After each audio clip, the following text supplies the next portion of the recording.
Oh,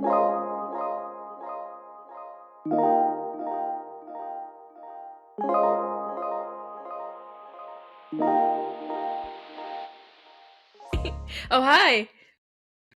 Hi, everyone. She's not high, by the way. She's not high. She's just feeling what? Dreamy? Dreamy. Yeah. Welcome to episode 28 of season 3 of A Shell's Dream Mm. Space, everyone. Clap, clap, clap. Oh, we had a special effect thing. I can't remember how to use that, though. Where cheering. Can you hear it? Did you hear that? Maybe we can't hear it, but it will be on the recording. I don't know. I think there was something to do about that, there was something I had to do. I can't remember. It's fine. Like, it doesn't matter. Anyways, but yes, clap, clap, clap, and welcome back, everyone. Welcome. Ooh, we didn't. Yeah, thank you for being here again. And Thank she's you. been Siobhan. Siobhan has been a special guest already. Like what? Like I don't know, 5 times more. I don't know. Yeah. Yeah. But I wanted to say that we didn't really come up with a title yet, but we know what we're going to be talking about. And it ties in perfectly with the previous episode about the feminine energy. But we're going a little bit deeper this time. We're going to go more into like the mother energy, right? That's what we were saying. Yeah. And Yeah. birth and that comes with that. Because Yes. I think you had quite a story to share on that one and how that has affected you in different ways. What story? I can't. We said so many things. The I story know. about my birth? Yeah, your birth and how it happened and the things that came with that. From Oh, having yeah. a C-section. Yes. So first of all, I wasn't even aware that my mom had a C-section until recently. For me, it was a natural birth.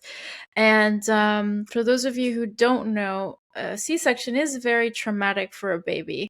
It's like it's not natural at all. You're pulled out of your environment in a way that is not organic, and it does leave an imprint. So I was thinking about maybe calling this episode "Birth Imprint." It seems a little vague, but that's literally what we're going to be talking about, and I think we're going to come up with a title that's a little more clear for more people. But it is that, it's like the birth imprint that we come in here with, and that actually is very crucial to. It leads to the things that we're going to be exposing ourselves to later in life, including relationships and just anything that has to do with being our authentic selves. Like it just seems to, as soon as we arrive to this planet, there seems to be something that starts disconnecting us from that true mother essence, like the energy of the mother.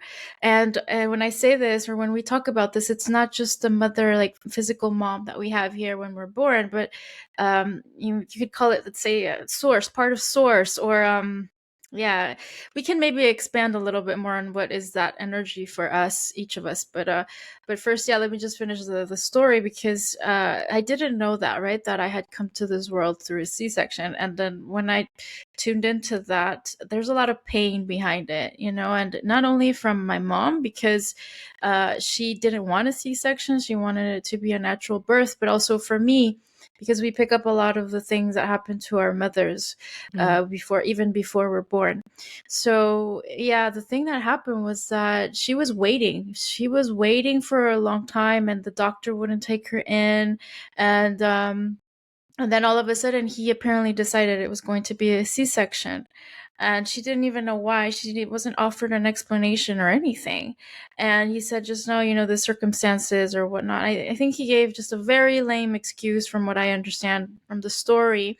And she just had to go along with it, right? Like, what do you do at that moment? You're like giving birth. You're not going to be like, oh, wait a second. Let me review the terms and conditions. It's like, and so yeah, she just was pulled into that. And then what we learned, well, I was looking into this earlier, and I shared it with Chauvin as well, is that a lot of doctors actually push women to have C-sections because the placenta is very valuable in the market, and it can be sold up to, like, what did we see, $50,000 dollars, or no? 50,000, 50,000. Mm-hmm. And this is like a black market thing. I think it's not allowed for placentas to be on in the market, like legally in many countries, but I think a lot Mm. of countries still do this, and hospitals for sure do this. You know, it's like, hey, if it's worth that much, can you imagine? Like, it's in the pharmaceutical industry that they sell it.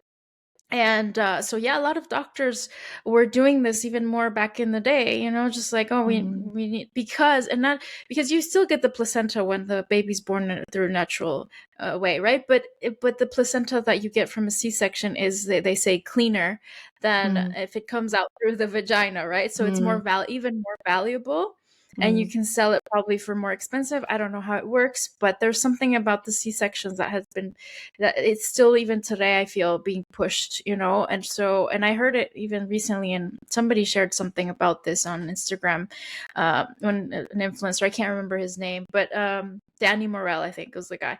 But yeah, I think, yeah, he shared some of this stuff, and how it's a reality that women are still living, that sometimes are not even aware of what their, a part of their body is being used for, and why they had to go through this trauma that they didn't even know was a trauma until later on in life. Perhaps they'll know about it, but in that Mm. moment, it's like, there's this, it's like, for me, it's very impactful, you know, because even just not knowing that you've been put through something that causes your body trauma, Mm. you know, that's it's so unethical, you know. And so yeah, Yeah.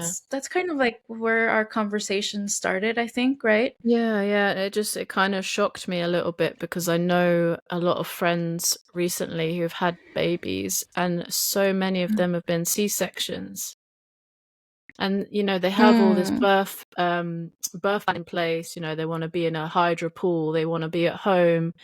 And I don't know, maybe out of 10 women, one of them may get that. The rest seem to have gone into C-sections.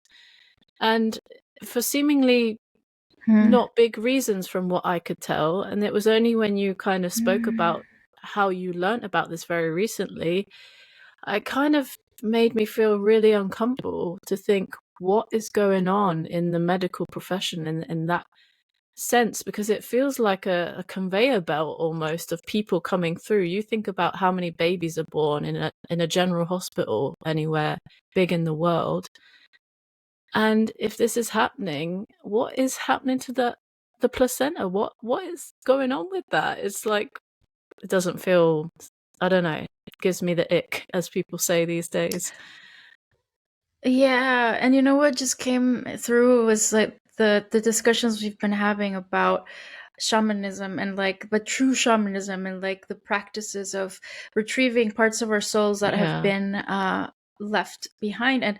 And imagine, like, this is like obviously a moment in life where our part of our soul is taken. Like, it's not even like we leave it there. It's like literally taken from Mm, us.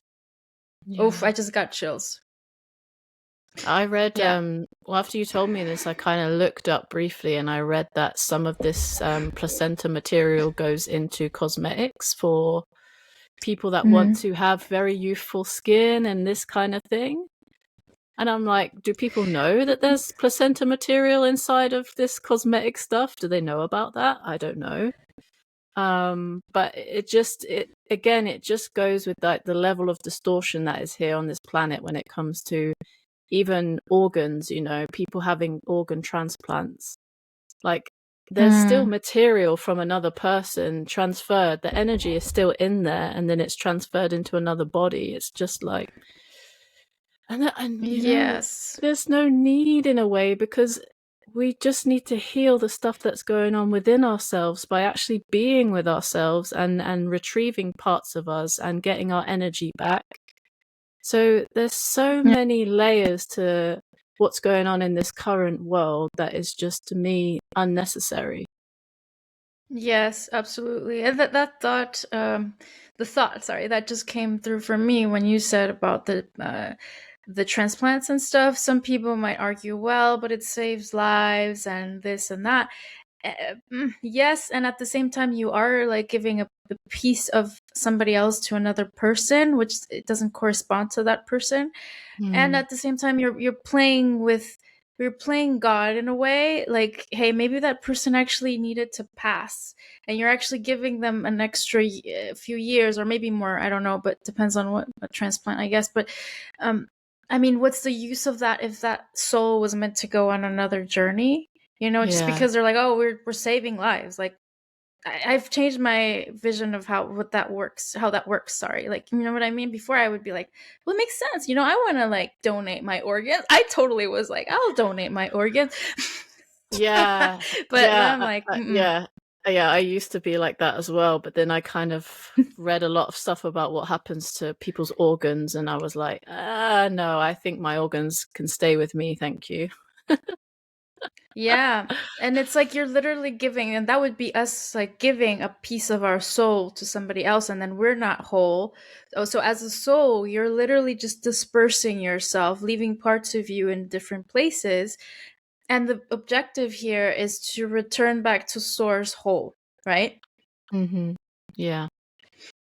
That's what we're here to do. And many of you will resonate with this. If this is your last lifetime here, this is the moment to pick up all your pieces and make sure you're whole, you know? And some people might think, well, but how about when we say, even to a person that passes, oh, a part of me will always be with you. And literally we create these subconscious contracts and we Oh, give a yeah. piece of our soul to them.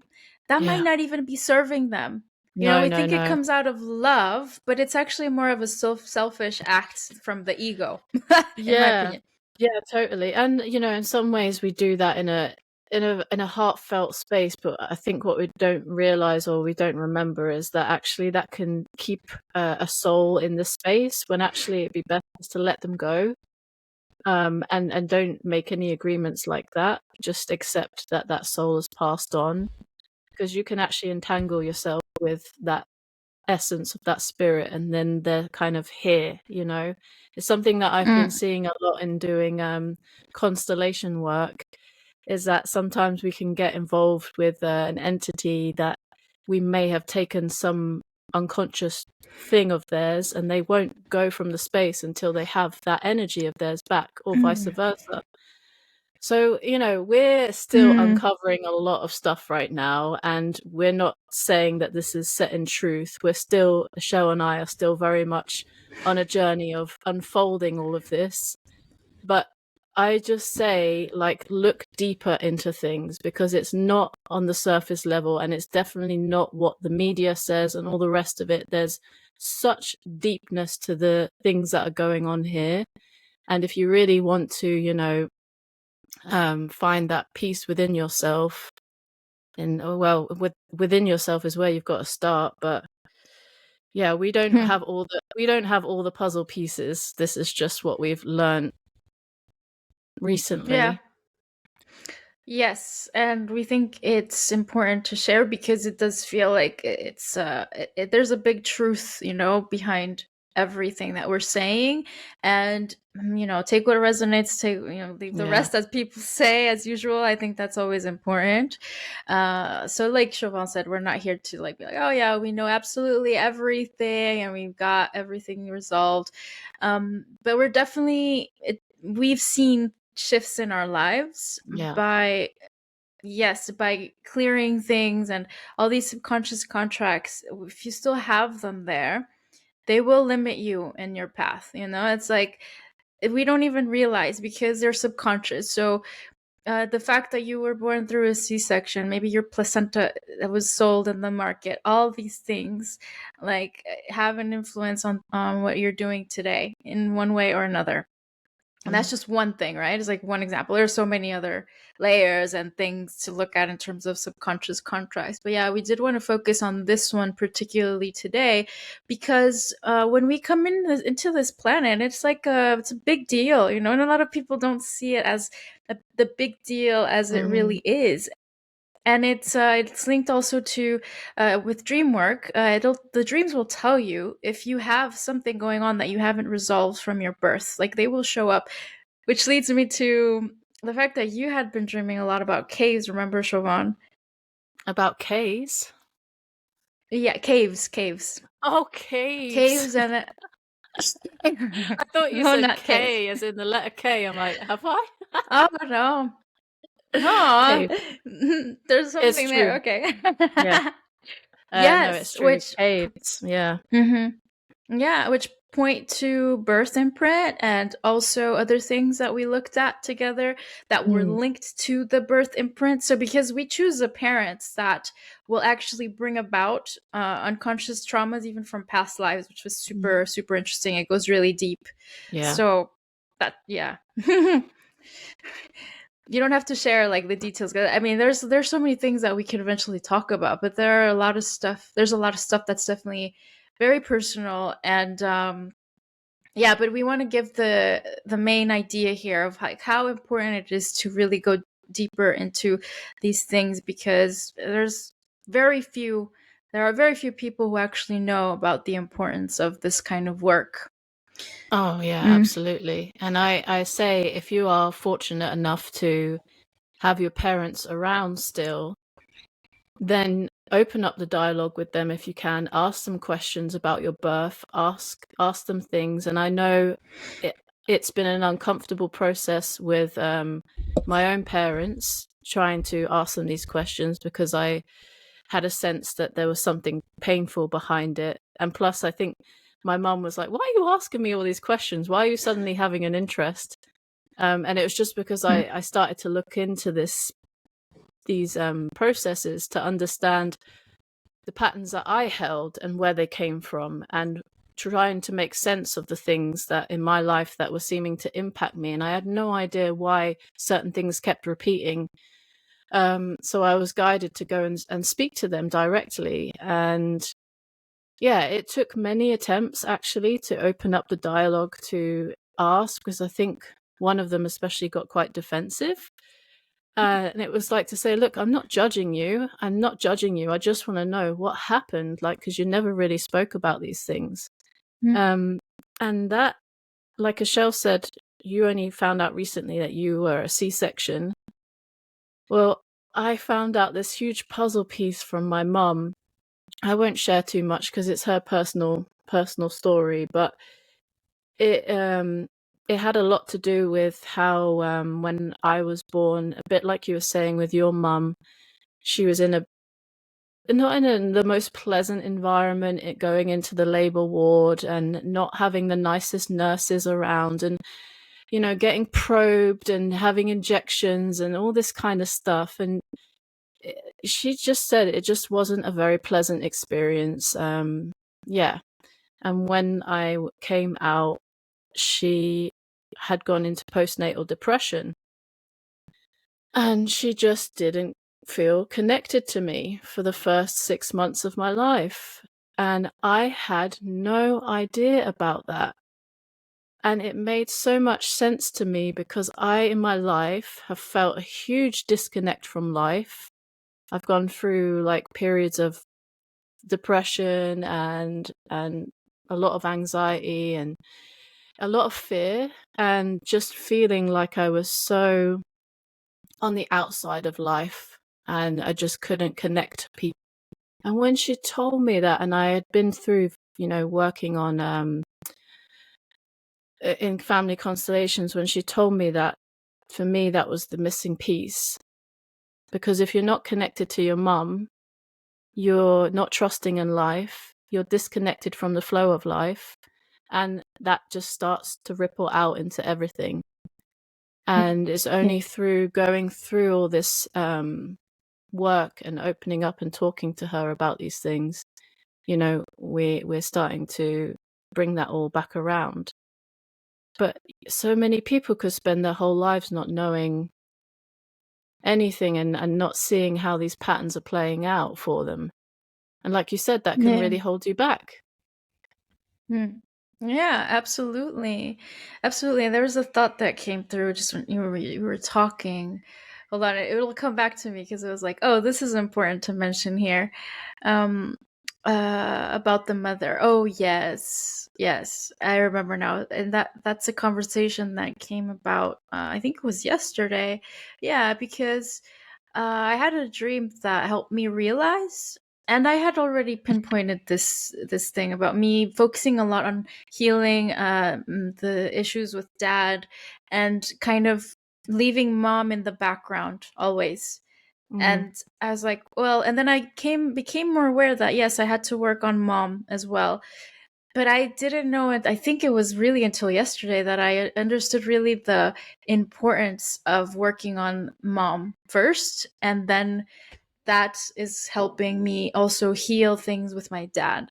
So for those of you who have had issues with both parents, this applies to you, because it's like, well, what do I work on first? Mom issues or dad issues, or both at the same time? Well, it depends. I guess you're gonna have to follow your inner guidance with that as mm, well. But I do find that a lot of times mom is like, it's key, is like the biggest wound comes from there. And again, it's like when we come to this planet, this matrix, let's say, this reality finds the best way to just disconnect us from that, like the true energy of the mother, like the what can we call it? I don't know, there's no other word. It's just this huge warmth when I think about this yeah. energy. And I experienced that with Siobhan the other day. We went on this journey together, and it was this huge like thing that just Mm, like a capsule or something that was coming over us and then yeah. directly into the heart. And it was just so powerful. And there's like no words to explain the oh yes, the power of that, and the love behind it. And it's just, yeah, it's so different from the things that we experience normally here. And even just the love that we get from our physical parents, that's different, right? It's bigger. And so, but yeah, anyways, to come back to what I was saying, we're cut off from that in this planet, right? And so yeah, when I realized the moment it happened for me, well, probably the C-section was a big thing, but also there was another moment in my life that I was drawn to with this dream I had, that it apparently, like, on the surface, it didn't seem at all to be related to my mom. And it was when I tuned into it afterwards that I realized why it was directly linked. Because, and I'll just, yeah, I'll share it here. Just at least the general idea. I was applying for a job in a company that I worked for. Well, I don't work, we're a company now, but, and this was just a company. I don't even know what we were doing. It was something related to talking with clients on the phone, because I was like on the phone and I couldn't like find a way to communicate. I didn't have my own office, and there comes this girl from the outside of the company who all of a sudden has her own workspace and is talking to my boss, and she's having such a great time. And I feel like she's going to steal my job that I want to get from the company. And so I'm just like Mm, thinking, well, when I woke up, the first thing was like, well, this is how I feel with the work I'm doing sometimes. Like I don't fit in, or like other people that are not really as capable sometimes get positions or get opportunities that I feel I should have, stuff like that. And then I tuned into it even further, like really meditated on it. And I was taken back to a moment where I was telling my mom a story of birds in a nest, and one bird falling out. And my mom had told me this story like a few months ago. She had brought it to my attention that when I was telling her this story, I was like, what, 3 years old or something, or four. She said that in the middle of the story, I said my sister's name, like that I had been thrown out of the nest, basically. I felt this is the way I was feeling, right? mm, And mhm, for a child, yeah, for a child that age, this is very traumatic. Like this is like, it feels horrible. Imagine to like to feel like you're not loved by your mom and that you're being thrown off the nest, right? And so when I got that image, I'm like, oh, okay, I guess. And I had a huge headache as well when I woke up. So I literally went into the area, my head, where I had this headache, and that's when I got that image. Then I literally sat with that feeling and I cried, and it was just a lot of emotions, and feeling that those emotions that my 3-year-old self was feeling, and being with them and really recognizing them. I think that's super key, and Mm-hmm. so we can do these journeys on our own, and sometimes it's good to do them with a person, because if there's a soul, a part of our soul that was left there, then we can retrieve it with the assistance of somebody else. So this is the kind of stuff that we like to do, when we work with Yeah, people. on a Tuesday. And on a Tuesday, yeah, this is the stuff that we like to do. Yeah, but it's true. And so, but I do feel like it was useful for me to at least sit with myself in that moment and Mm, recognizing my emotions, and just acknowledging the emotions of my 3-year-old self was very impactful, and my headache went away. mm, So, and making that link in my brain, like, oh, this is what I was feeling, but this is not logical. Like, now I know that my mom loves me, and mm, that yeah, and that my sister, yes, she arrived, and I felt like maybe she was more important at that age or whatnot. The reality today is that, and I hate to say this, but I feel like my mom prefers me, and she has always preferred me, honestly. I mean, parents oftentimes do have a favorite son or daughter. I mean, that's just the reality of it. And she's always like reaching out to me, and bragging about me, about to people and stuff. But subconsciously, I was always thinking my mom hates me, or my mom, she prefers my sister, and that was a subconscious thought. And so mm, when I took that out of the equation, then I realized that I had literally, that moment, I had shut the door on my mom, and I had turned my back, and I stopped trying to impress her. Then I went on to trying to impress my dad. So, one thing leads to the other. And then I was like, for my whole life, I've been thinking, oh, I've been trying to impress my dad. But how about the moment where I was trying to impress my mom and it didn't work? And then I just shut the door on her. That mm, was a crucial moment. And because, mm. the love of your mother is like paramount for a child, right? And Yeah. so I had that realization. I'm like, oh my God, like I literally just turned just how I do today with other people that I feel are not giving me the love that I wanted from my mom. I Yeah, just like you literally turn your back. I do that, and I flip, Yeah. and I just like, I don't really like you anymore, like literally, and I won't like you, and that's, I'm like, shit, like I can't like feel any other way. Wow. And yeah, and it's, for me, is like I've been working on that, because then I have to tap into what I actually feel about the person. Do I really want them in my life? And a lot of times it's like, no, I don't care, and I just let them go away. And other times it's been about like, okay, no, yeah, you have to talk about it with this person and give them a chance or whatnot, or be less hard on them, because that's the thing, right? It's like, and even the partners that I had been choosing were more feminine, because I wanted to get the love of my mom. So that's one aspect. The other aspect was also the link to the relationship I had with dad, but that came after. So it's like two things going on. But yes, I identified that as being one of the main reasons as to why I've been feeling this way. And also, as pointed in the dream, I always competing, because actually the Mm. boss, I forgot to say, the boss in the dream was one of my coaches from track and field from my university. And I was like, why was it my coach? And what the answer I got was like, because you're always competing. And I'm like, oh, competing for what? For my mom's love. It's not only about like positions in companies or in the coaching industry or whatever. It's about mom's love. So it's like, oh my God. I was like so emotional when I was telling Siobhan about it. I was like crying in my head, like, oh, you know? Yeah. I think we mentioned as well that especially when you have a sibling coming into this earth plane, and this can be a very delicate moment in which, just having that reassurance to say you're still loved, you're still part of the family. Even if this new baby brother or sister is here, it doesn't mean that you're going to receive less love. But in your Yeah. child mind, we spoke about this. I had a moment. I'd been an only child for 9 years, and I thought, Mm. that's it. I'm going to be an only child. I got everything I want. I got all my toys. I got, whatever I wanted. And then my brother came along, and I just could not get over this crying baby that just pooped everywhere, threw up everywhere. Like every time my mum, bless her, would like have to go out to work because she'd burp him, and then it just There's like goo all Oh. over her, and she had to get changed all the time. And I remember Mm. thinking, why would you want this? Like, what is this thing?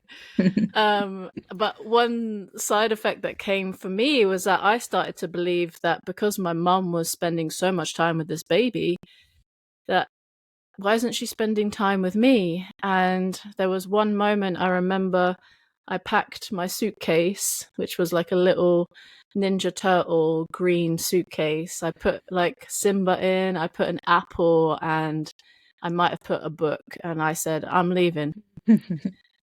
And That's I all you need. remember, yeah, that's all I needed when I was like 9, 10 years old. And I went Oh, I that's went to cute. the park, which was just like round the corner from my house, because I wasn't going to go any further than that, because that's scary, like any further. And I sat on the steps and I waited and I waited Oh. and I waited. And I thought any minute they're going to know that I've gone, and they're going to get really worried, and they're going to call. And it never happened. It just got to the point where I got so bored and cold. I went back home, and I was expecting to walk into like some big drama. Where is she? Where is she? And everything was exactly the same. And I think I said like, did you notice that I wasn't there? And they were like, no, what are you on about? And I just went back up to my Oh. room, and I put my suitcase down, and I just sat there. And that was quite, Oh. but it's kind of dramatic of me though as well. Like that's quite dramatic, but Oh, that's like your way of trying to get your parents' attention. yeah, and like they hadn't really even Mm. noticed that I'd gone. Or I think I tried it again another time, but this time they looked out the window and they could actually see I was down at the park, and so they didn't come and get me. So yeah, I just Oh. remember these moments. But amazingly, my brother and I are like best friends, and I'm so glad that he did come into this world, because he taught me Mm. how to laugh, and I have such a Mm. deep connection with him. So yeah, it was all great. Oh, that's so cool. Yeah. Uh, yeah. I mean, it's interesting that you mentioned, I didn't know you were like 9 or 10 because, um, well, I think the arrival of the second in the family is definitely more like, let's say, crucial because for me, like when I was 9, actually, it was when my younger sister arrived, but I was really excited. Like, I guess I had Mm. a kind of gotten over like what I felt when my other sister came in, and then, well, at least I felt like I was like consciously, at least, subconsciously I Mm, wasn't, but mm, I'm mm. talking about consciously. Like I knew because, of course, at that age, then oh, like your parents still love you, etc. It's the subconscious stuff that keeps like running the Oh yeah. show in the background. But I was really excited about my little sister, and I treated her like a doll, and I was like literally just yeah, it's so funny though, right? Uh, yeah, which makes me think if eventually I do have another child, I'll have to have a talk with my daughter because she's that age. Like she's going Mm, to be 9 this year, mhm. and we seem to think that the crucial time is like between 3 and 7 years old, but even a little further and even up to adolescence, I feel like there are things that parents should talk more about with their kids and prepare them for things that are happening versus just kind of throwing them in new environments or new situations, just assuming that they'll be fine. Like Yeah. Yeah. mm-hmm. Yeah, Well, yeah. exactly. But I Yeah. just want to say as well that I just want to make the point that like with my parents, I don't have any judgments towards them. I know that they came from a place where everything for me was on the table, in terms of Mm. what I needed in the material plane. And they did their best. They came from families that didn't have a lot, and it wasn't the most pleasant of upbringings for them either. So that we just come from on this earth plane, there's just been a huge um under-resourced parental line. And that's not to Mm. say everybody has, but there seems to be a big general population of people that have come from under-resourced generations, and that we're not here to judge, but we're here to bring balance to the systems and to work stuff from a place of love and compassion. And I think that's just really key, because there have been times I will hold my hand up and say that I put blame on my parents for certain things in my life when I was uninformed and unaware. And I excluded either my dad or my mum from certain points in my life. And if you exclude that, it's just going to create more imbalances in your general family dynamics. So, there is a point where we come deeper into ourselves and have that compassion for the things that others have gone through. And that's not to invalidate either the feelings that we had growing up or the things that happened to us. But there is a point, and I feel that both you and I have reached it, where we kind of have dropped a lot of our masks and we see them as human beings, Mm-hmm. and not just Mm-hmm. the title of mom or dad or brother, sister, grandparents. It's like they're a human and they were trying here too. And as we know, a lot of stuff on this planet has been flipped upside down. So the fact that people are still getting up and trying to feed a family and to do all the other stuff, I mean, come on. If anything, you and I at this point have it so much easier than many of our previous generations. So, Right. yeah. Yeah, and the thing is, we carry a lot of that shame and guilt, like fear. Also, I think I think guilt comes after, like when we're actually aware of the things that happen. But first, it's like that fear and shame, and then also that loyalty towards the family clan, because it's like Mm, natural for us as humans to want to belong. So yeah. subconsciously, we're still wanting to carry on with the things that have been happening along the family line.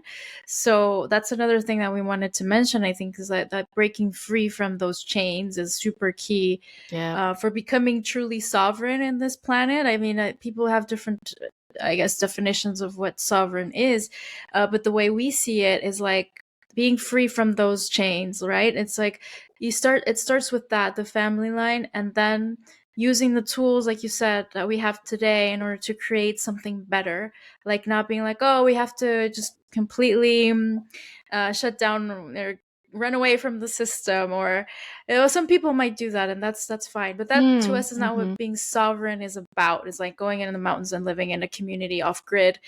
Sure, that would be nice, maybe later on, but for us, for now, what's important in order to really become sovereign is first breaking those chains, like I said, right? That those subconscious contracts or loyalties that we have in our families.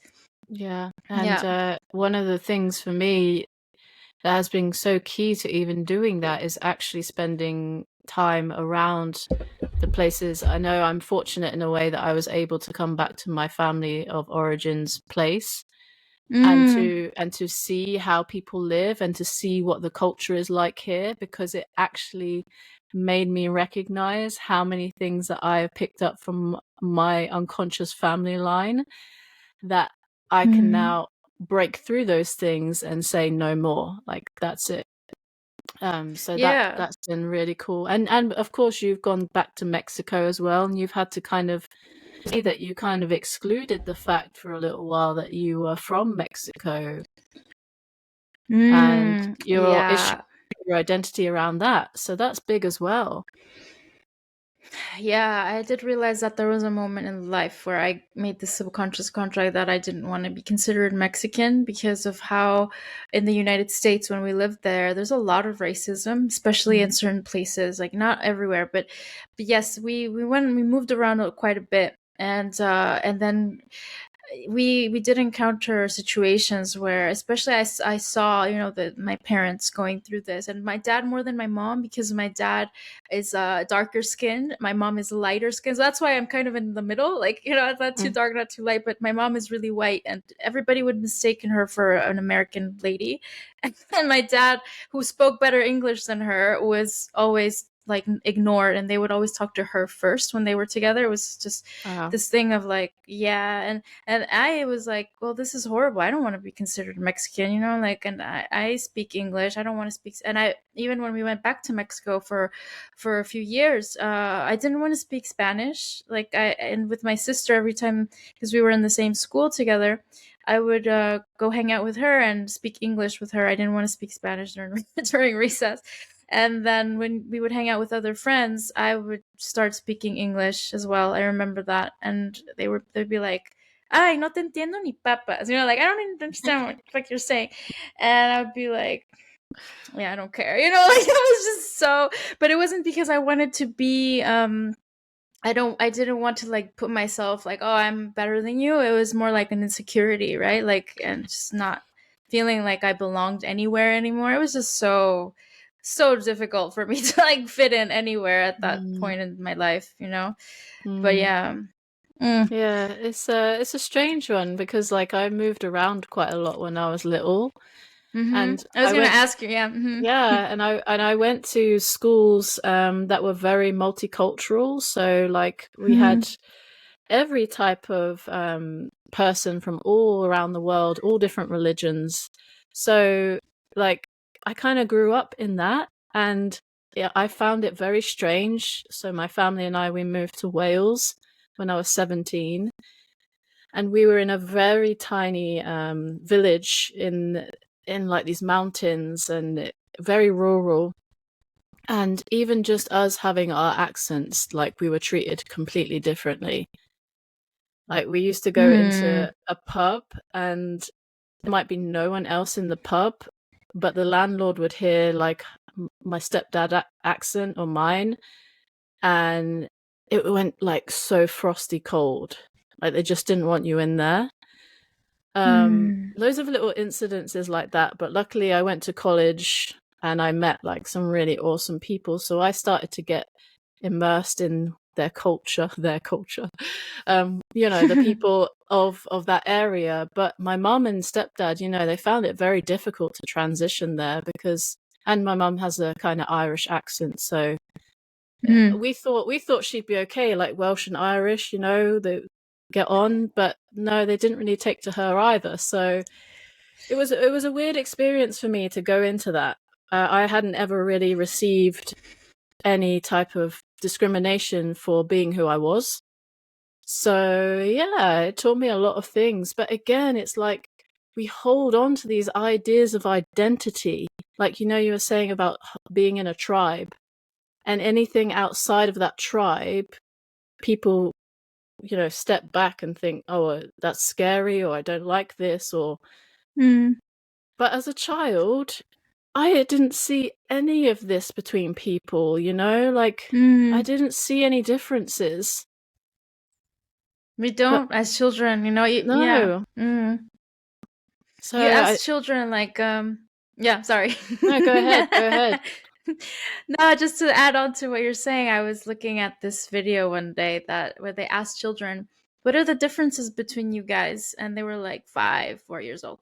Oh, she likes candy and I don't, or she likes broccoli and I don't, or stuff like that. Oh, she has glasses and I don't. And then you would ask older people, it's like, oh yeah, she's American and I'm Irish, or stuff like that.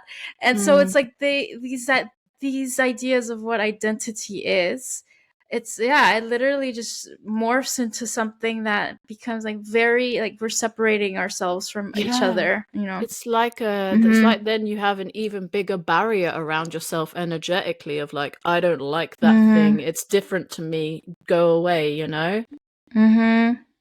Just Yeah. creates that Absolutely. separation. It's like it's so mind-boggling, but it's been ingrained, I guess, from times when we lived more tribally, and it could be a dangerous thing that someone else from another tribe comes Mm. to your village or whatever. They might be carrying something. I don't know.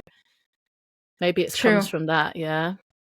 I don't know. Yeah, it could be. I mean, I think as grown-ups in I think whatever era or age, I think Mm. there are definitely some constructs and then things happen where it's like, oh, this is dangerous, so I'm gonna avoid that in the future. Like if there's a foreigner, then maybe be careful, because when we're kids, it's like we're just going towards people that feel good, that have a good vibe, right? So Yeah.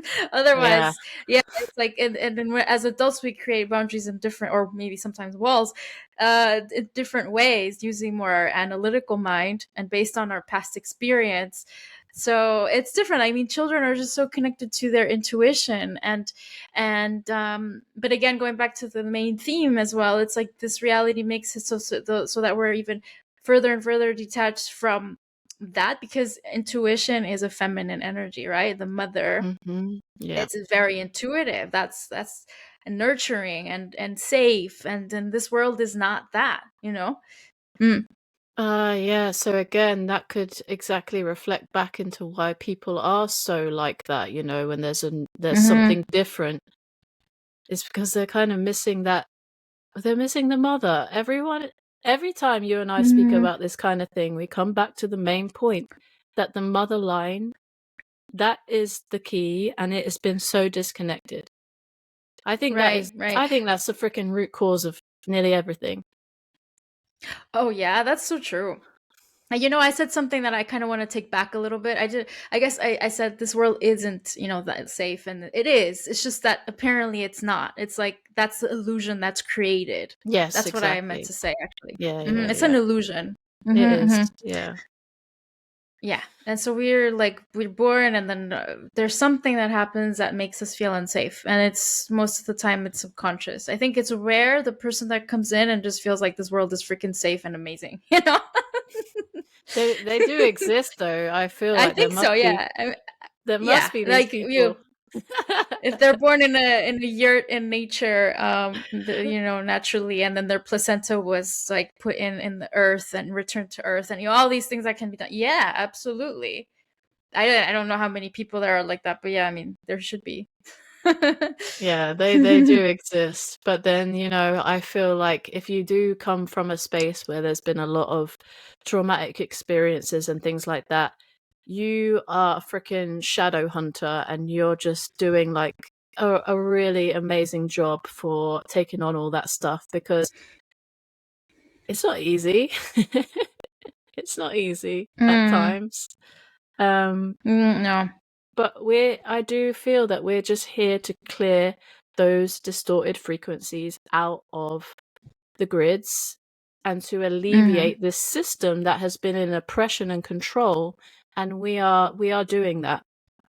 So, yeah, Yeah, keep it the happens faith. for a reason to yes, it happened for a reason to us, because when we go through things, right, it's like it's part of our mission. It's part of the reason why we're here. So yeah, maybe we could have been born in nature and had all these things that made us feel safe, and but then what's the point? Like, okay, live a wonderful life. Maybe that's what you came here to do in this lifetime. That's great. But a lot of us came here, like you said, to help clear all these things, and we have to go Mhm. through it in order to go through it and out of it, and then experience it so that we can assist other people at becoming aware of like what why and what is going on, and how we can prevent that from persisting in society, right? And little by little there will be more and more Yeah, people that become conscious of these things, and with time I think we can create something amazing. And that's one of the reasons why we're here, is to create a society that's completely different from what it seems like it's becoming with these systems, and yeah. yeah, all these horrible things that are being done to mothers, and babies. Hmm. And just think though that like almost going around to maybe going into the future, but thinking about conscious parents that have now this information about how to bring a child into the world and how to receive it. And that doesn't mean that you're meant to be perfect. No way. Like that's just not going to happen. But it's just think what those souls that are coming to this planet are going to be born into. Mm. And that we will see then those subtle changes. Like you say, it's not going to happen overnight, but the consciousness is going that way because it has to. We're evolving and we're remembering more of who we actually are because we've been believing these stupid stories that we're junk or that we came from the sea as little amoebas or whatever. No, we didn't. We didn't. Mm. We are powerful beings. Yeah. And we're remembering that now. And actually, do you know what? I feel it is a beautiful time to be here. And despite all the stuff that's going on, I feel really grateful to not only be here, but to have amazing friends like Michelle and to go on this journey and to learn all the things that we're learning. I'm blown Mm. away by it. Oh, even right before you said that, I was feeling this like such warm energy coming in and being like, oh, and then you started saying that. I was like, oh my God, this is just amazing. I just love how we take each other on these like little mushroomy kind of moments, Trips. Yes. Yeah. I would love to Yeah. know actually if anyone, when you listen to this, do you have a friend where you feel like you just go on a mushroom trip with them every time you speak about stuff? Because Michelle and we just like quantum leap everywhere, and by the end of it, we're like, whoa, what a trip, man. Even the other day when I was working with you, I was working with Siobhan. We were doing this thing for me. It was constellation for me, and I literally felt like I was on mushrooms because it would like zoom in, zoom out, and I was I'm not moving. Like what's No, yeah. so, it's so funny. I And love your explanation too. Yeah, sorry. I was Just just loved gonna how you say, explained.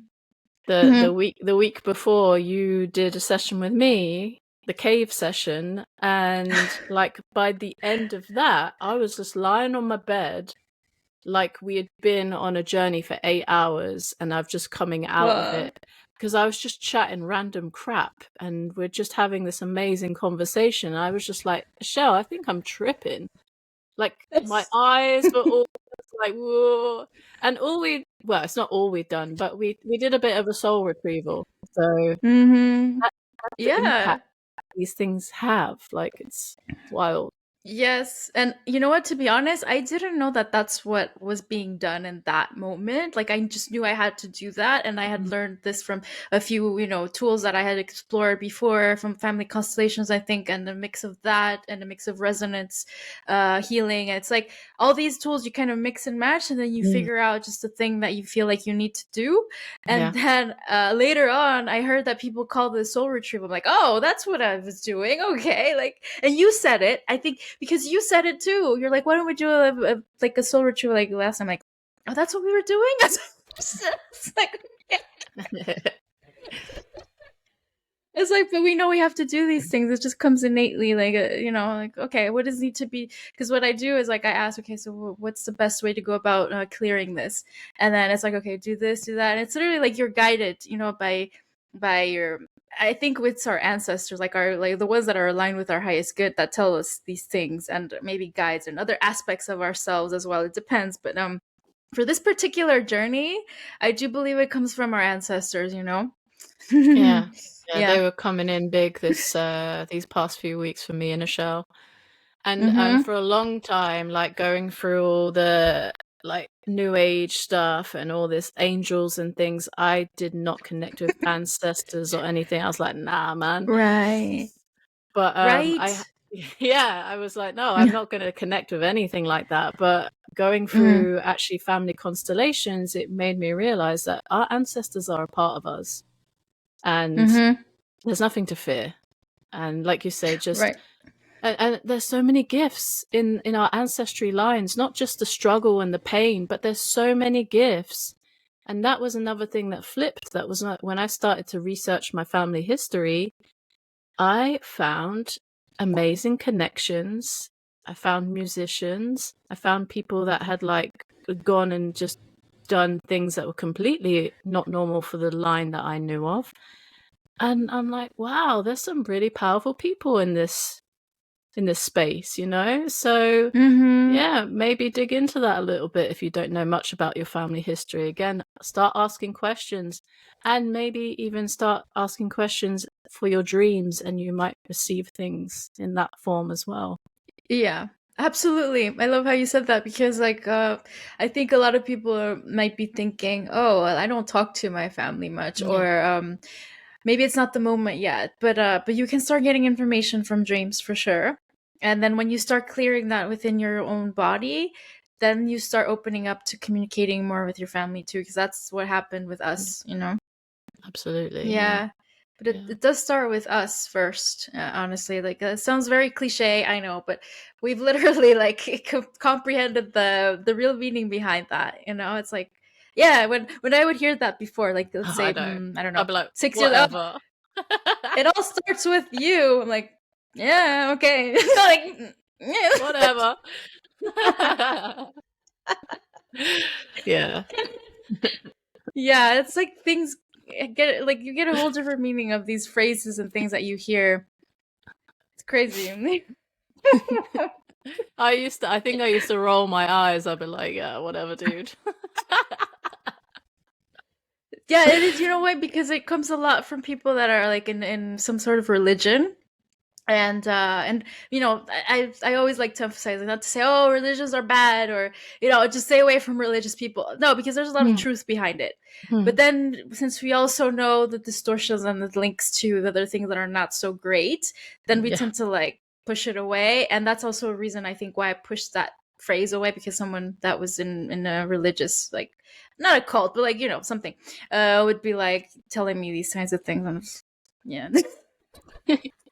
It's true. It's just, you know, you gotta take it like with the knowings that we have today. It's like it takes a whole different meaning to it. And but religions do have a lot of like truth to them. And I guess, yeah, if we link it to what we're learning now about the mother and everything, you've got, you know, like, the Holy Spirit, the mother, and these concepts. Like, there Hmm. is definitely like a lot more behind it, you know, than even the Bible says and all these things. But yeah, that's a whole other topic. Yeah, that's a whole other topic. We can do like another podcast. I don't know. Bible stuff, because I went through Bible school, all that stuff. Like, you know, I had to go Whoa. through them. Yeah, I didn't like it, but I still like did it because it was part of. I was in a religious school for a little bit. Did I Whoa. tell you about that? No. Yeah, Okay. just girls too. Is it Catholic? Would it be Catholic? Yeah, I'm pretty sure. Yeah, Catholic, yeah. yeah, and only girls, and weird. Yeah, I did not like that. Later, it became mixed. So that was cool because when my sister got in, like, she was able to have boys and girls in her class, but I only had girls, and when that started happening, they actually started from the primary school, and I was already in middle school by then, so I was like, I didn't get any guys in my class. It was the next generation that would get the guys in middle school, so I was like, Oh, oh, I'm poop. so, I'm I'm so glad I was in schools of boys and girls. I couldn't imagine being an Mm. only girls school. Like, nah, It nah. was like, it's. I think we were so, especially in my class, the girls in my class was just so chaotic. Like, the teachers would complain about us all the time. And you think that boys are the ones that are chaotic and unruly and stuff. Like, we would do such, like, yeah, one time, like, there was a teacher. This is just a random story, but anyways, and we can like start wrapping it up perhaps. But like, this is so funny because when teacher would like always shut the door if anybody was late to his class, because we had like 10-minute breaks between. I don't know how it worked for you guys when you're in middle school, but like we'd have like 10-minute breaks, and the teacher would come to our classroom. This was in Mexico, by the way, in Leon, Guanajuato. And so between those breaks, people were like, well, girls would go out to the bathroom or to hang out, but sometimes, you know, you would be like just having fun and then wouldn't realize the time, and then by then the teacher would have closed the door. So what happened one time when he was late, girls like shut the door on him and wouldn't let him in.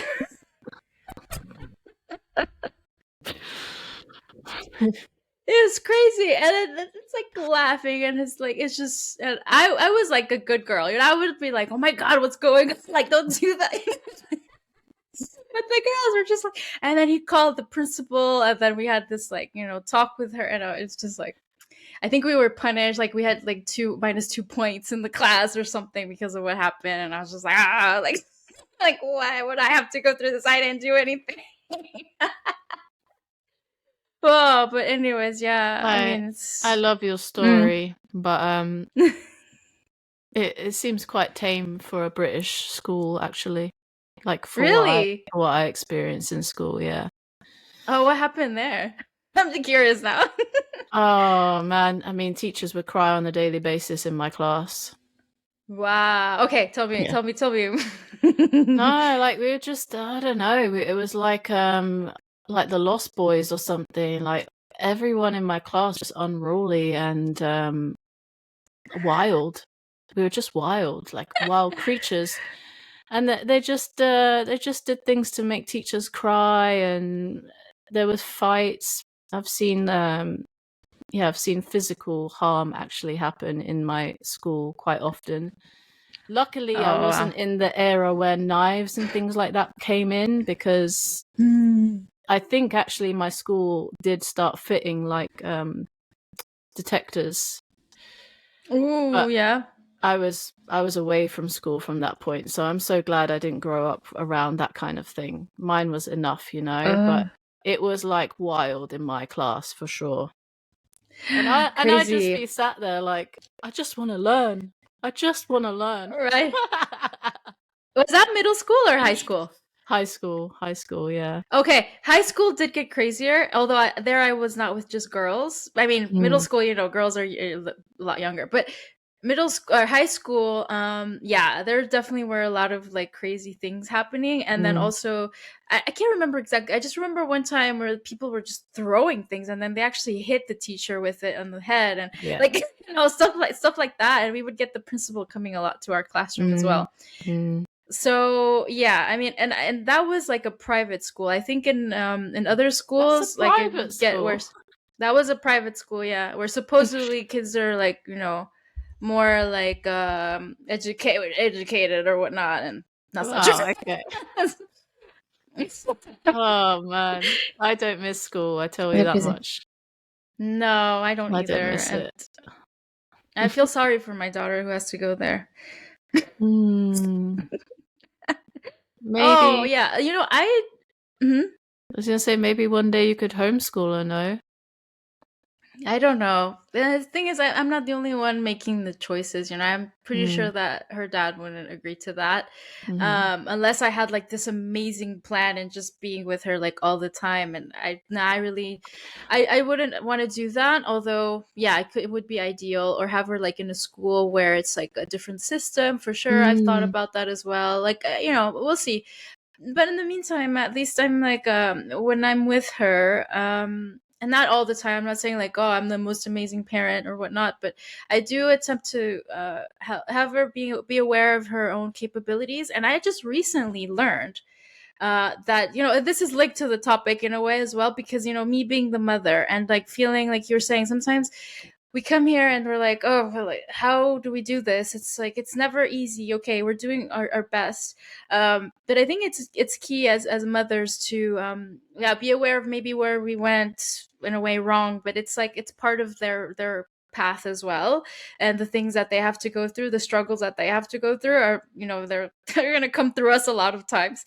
But recently, what has been really interesting is I've been connecting a little bit more with her and her dreams, because she doesn't really like sharing dreams a lot, and she forgets them very quickly. She doesn't write them down. Well, she's 8 years old. I'm not going to be like, hey, write down your dreams when you wake up.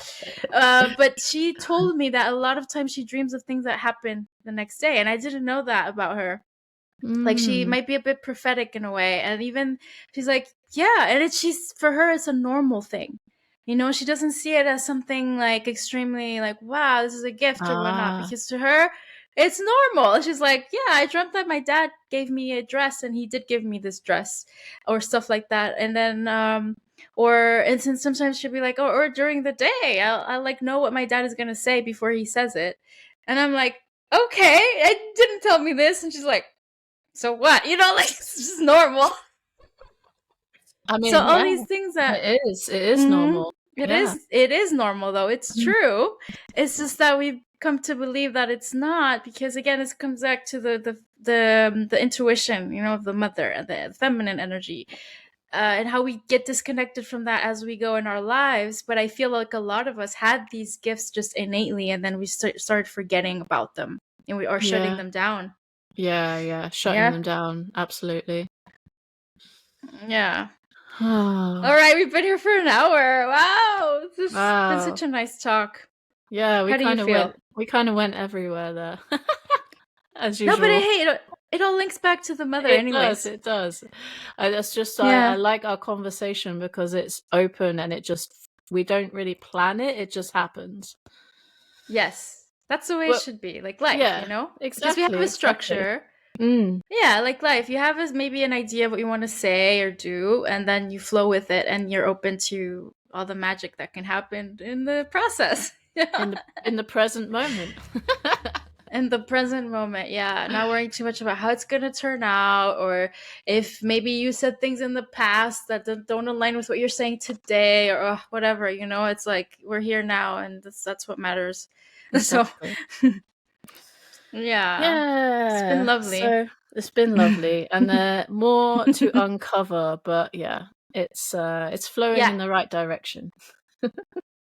Yes, flowing like the mother, like the water. Mhm. That's the ocean is the mother. Like Mm. that to me. Just I don't know. I feel that there's a lot of that in my dreams too, and that's a whole other thing that I know we've talked about before, but I think there's going to be more about that, and how we can go so deep with this, and visit like the depths of the ocean in our own ocean, and how that is linked to this mother energy that we know is there and that we can connect to anytime.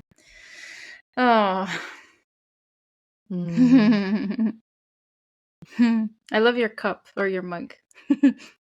Bees. Thank you, Yeah. Rochelle. Thank you for B. having me today. Thank you. Thank you for being here and accepting to do this podcast with me. I'm sure we'll do more. Always a pleasure, darling. Oh, thank you. Likewise. Oh, alrighty. Thank you guys for being here, and we'll see you again for the next episode of Michelle's Dream Space. Bye. Bye.